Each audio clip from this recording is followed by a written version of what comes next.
اور ہر خانقاہ پر محافل میں ویسے بھی اہتمام ہوتا ہے کہ لوگوں کو کھانا کھلایا جاتا ہے۔ اسی طرح معاشرے میں خانقاہوں کا ایک بہت زیادہ فائدہ جو معاشرے کو پہنچ رہا ہے کہ لڑائی جھگڑے اور ناچاکی کی صورت میں بعض اوقات دو فریقوں میں آپس میں ٹھیک ٹھاک لڑائی ہوتی ہے اور دشمنی عروج پر جاتی ہے، بعض اوقات وہ دشمنیاں نسل در نسل بھی چلتی رہتی ہیں، قتل و غارت تک نوبت جاتی ہے۔ تو ان لڑائیوں کی صلح میں خانقاہوں نے بڑا ایک اچھا کردار ادا کیا ہے، اور بعض اوقات تو ایسا ہے کہ کئی بچیاں ناراض ہو کر گھر سے آ جاتی ہیں، تو خانقاہوں کے جو سجادہ نشین حضرات ہیں ان کی کوششوں سے وہ گھروں میں جا کر دوبارہ آباد و شاد ہو جاتی ہیں، دوبارہ اپنے گھروں میں رچ بس جاتی ہیں۔ تو معاشرے میں امن و سکون اور خیر اور صلح کے لحاظ سے خانقاہوں کا ایک بڑا اچھا اور بہت ہی مثبت کردار ہے، جس کی جتنی بھی تعریف کی جائے وہ کم ہے۔ یہ فارن فنڈنگ پہ پلنے والی این جی اوز جو ہیں، یہ وہ کردار نہیں ادا کر سکیں اربوں ڈالر کا فنڈ لے کر، جو خانقاہیں بالکل بے لوث ہو کر اور مفت ہو کر یہ کام کر رہی ہیں۔ کئی لوگوں کی جو صلح ہے، پنچایت ہے، آپس میں جو نا اتفاقی ہو جاتی ہے، ان کا جو لڑائی جھگڑے کا خاتمہ ہے وہ خانقاہوں پر ہوتا ہے، اور خانقاہوں کی وجہ سے معاشرے میں ایک بہت زیادہ خیر پھیل رہی ہے۔ اسی طرح جو لوگ خانقاہ سے وابستہ ہوتے ہیں ان میں رجا پرستی امید بہت زیادہ ہوتی ہے، یہ لوگ مایوس نہیں ہوتے، اللہ تعالیٰ سے اچھا گمان رکھتے ہیں، اچھی امید رکھتے ہیں، اور ان کو یقین ہوتا ہے کہ اللہ تعالیٰ مہربانی فرمائے گا اور حالات بدل جائیں گے۔ تو معاشرے میں لوگوں کی امید کو قائم رکھنے کے لیے بھی خانقاہوں کا قیام بہت زیادہ ضروری ہے۔ اسی طرح کئی بچے بچیاں یتیم ہو جاتے ہیں، ان کا کوئی والی وارث اور بظاہر کوئی ایسا سہارا نہیں ہوتا جو ان کی پرورش کر سکے، تو یہ خانقاہوں سے وابستہ حضرات ہوتے ہیں جو ان لوگوں کی پرورش کرتے ہیں، ان بچوں کو پالتے ہیں، تعلیم و تربیت دے کر معاشرے کا کارآمد شہری بناتے ہیں۔ تو معاشرے کے فوائد تو بہت زیادہ، اسی طرح عورتوں کے لحاظ سے کئی خانقاہوں پر بچیوں کے مدارس ہیں، بچیوں کی تعلیم و تربیت کا سلسلہ ہے، یہ بھی ایک بہت اچھی بات ہے۔ اسی طرح کئی خانقاہوں پر تنخواہ دار ملازم ہیں، لانگری ہے، چوکیدار ہے، گن مین ہے، اساتذہ اکرام ہیں، تو سمجھیں کہ ان کی معیشت کا دار و مدار جو ہے یہ خانقاہوں کی وجہ سے ہے۔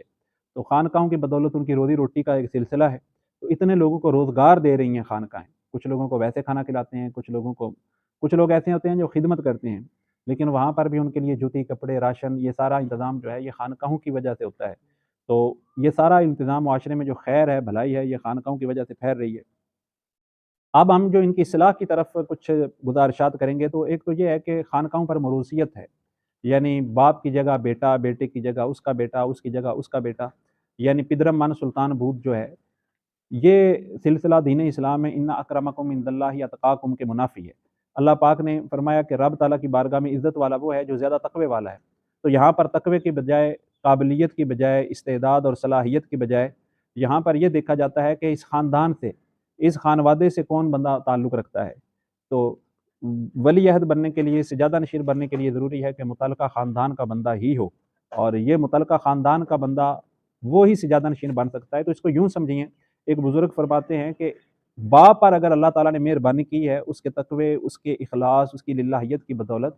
تو کیا اللہ تعالیٰ معاذ اللہ مجبور ماذ ہے کہ جس طرح باپ پر مہربان ہوا ہے بیٹے پر بھی ویسا ہی مہربان ہوگا، جس طرح باپ پر کرم ہوا ہے ویسا ہی بیٹے پر ہوگا، جس طرح باپ پر عطا ہوئی ہے اس طرح بیٹے پر ہی ہوگی؟ ایسا تصور نہیں ہے ہمارے دین میں۔ تو یہ ایک تو یہ بات قابل اصلاح ہے۔ دوسرے نمبر پر اسلام میں جس طرح ہندو مت میں پنڈت پروت کا نظام ہے، عیسائیت میں وہ بشپ جو چرچ کے پادری ہوتے ہیں ان کی اجارہ داری ہے، اسلام میں کسی کی اجارہ داری نہیں ہے۔ یہاں پر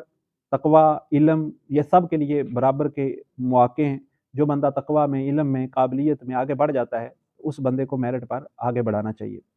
اسی طرح ایک بات جو قابل اصلاح ہے کہ مزارات پر جو غیر شرعی افعال ہوتے ہیں، خرافات ہوتی ہیں، بعض اوقات ایسا ہوتا ہے کہ لوگ بھنگڑے ڈالتے ہیں، بے پردہ ہو کر عورتیں آتی ہیں، ناچ گانے کا سلسلہ ہوتا ہے، نمازیں برباد ہوتی ہیں، جتنے غیر شرعی افعال ہوتے ہیں وہ اہل سنت کے ذمہ ڈال دیے جاتے ہیں، حالانکہ نہ ان کا اہل سنت کے ساتھ تعلق ہے، نہ ان کا صاحب مزار کی تعلیمات کے ساتھ تعلق ہے۔ یہ غیر شرعی معمولات اور غیر شرعی افعال جو ہے ان کو سختی سے ان کا سدباب کرنے کی ضرورت ہے، سختی سے ان کے آگے بند باندھنے کی ضرورت ہے، اور سختی سے ان کو منع کرنے کی ضرورت ہے۔ یہی دین اسلام کی تعلیمات ہے کہ عورتیں مزارات پر نہ آئیں، عورتیں صرف ایک مزار پہ جائیں، وہ مزار رسول مقبول صلی اللہ علیہ وسلم کا مزار ہے۔ عورتوں کو تو شریعت مطہرہ میں فرض نماز بھی گھر پڑھنے کا حکم ہے، تو یہ زیارت کے لیے جانا اور بے پردہ ہو کر جانا اور اپنے فرائض برباد کر کے جانا، یہ اللہ اور اللہ کے رسول صلی اللہ علیہ وسلم کو ناراض کرنے والا کام ہے۔ یہ بات قابل اصلاح ہے، اس کی توجہ کی ضرورت ہے، اور مزار پہ جتنی بھی غیر شرعی حرکات ہوتی ہیں، کوئی سجدے کرتا ہے، کوئی چکر لگاتا ہے، طواف کرتا ہے، یہ سارے گناہ کے کام ہیں، ان کو سختی سے منع کرنے کی ضرورت ہے۔ اسی طرح خانقاہوں کا بنیادی مقصد تھا تعلیم و تربیت۔ اللہ پاک نے قرآن پاک سورہ مائدہ میں فرمایا وَعَلَّمْتُ مِنَ الْجَوَارِحِ مُقَلِّبِينَ تُعَلِّمُونَهُنَّ مِمَّا عَلَّمَكُمُ اللَّهُ، کہ وہ کتے جن کو شکار کا علم سکھایا گیا، ان کا کیا ہوا شکار تمہارے لیے حلال ہے۔ تو شکاری کتے کے اندر جب تربیت آ گئی تو اس کا کیا ہوا شکار حلال ہے، تو انسان کی تربیت کی جائے۔ انسان جب جانوروں کی تربیت کرتا ہے تو انسان کی تربیت سے گھوڑی ناچنا سیکھ جاتی ہے، انسان کی تربیت سے بندر تماشا کرنا سیکھ جاتا ہے، تو کیا انسان کی تربیت سے انسان نہیں بندہ بن سکتا؟ تو یہ تربیت کا فقدان ہے، رسومات باقی ہیں، جو حقیقت ہے تصوف کی تزکیہ وہ مفقود ہو گیا ہے۔ رسمیں ہو رہی ہیں، قدم بوسی ہو رہی ہے، دست بوسی ہو رہی ہے، اور جناب عرس ہو رہا ہے، قوالی ہو رہی ہے، یہ ساری چیزیں رسومات میں آتی ہیں۔ جو حقیقت ہے تصوف کی وہ تزکیہ ہے، وہ روح کی پاکیزگی ہے، وہ طہارت ہے، وہ اللہ کے ساتھ تعلق ہے۔ جو روح ہے وہ ختم ہو گئی ہے اور رسومات باقی ہیں، تو احیاء رسومات کی بجائے اس کی جو روح ہے اس کے احیاء کی ضرورت ہے، تعلق باللہ کی ضرورت ہے، تقویٰ کی ضرورت ہے، کردار کی ضرورت ہے۔ اور پھر اس کے ساتھ ساتھ خانقاہ سے وابستہ حضرات کو چاہیے کہ اپنے اندر وسعت اور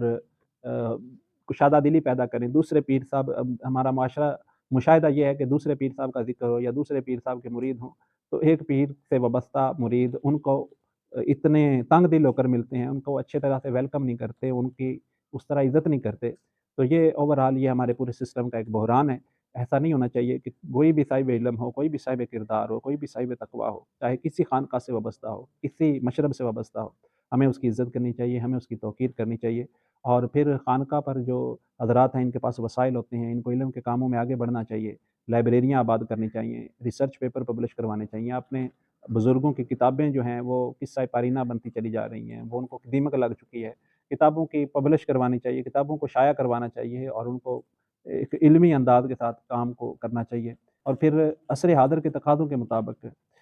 جو ہے وہ کام کرنا چاہیے۔ دین کی خدمت کو ایک مشن کے طور پر، اس کو معاش کے طور پر نہیں، ایک مشن کے طور پر لے کے چلنا چاہیے، جس کی وجہ سے معاشرے میں بہت زیادہ خیر اور بھلائی پھیلے گی۔ اللہ تعالیٰ کی بارگاہ میں دعا ہے کہ اللہ تعالیٰ خانقاہوں کو، خانقاہ سے وابستہ حضرات کو معاشرے میں خیر بانٹنے کی، بھلائی پھیلانے کی اللہ پاک توفیق عطا فرمائے۔ آمین۔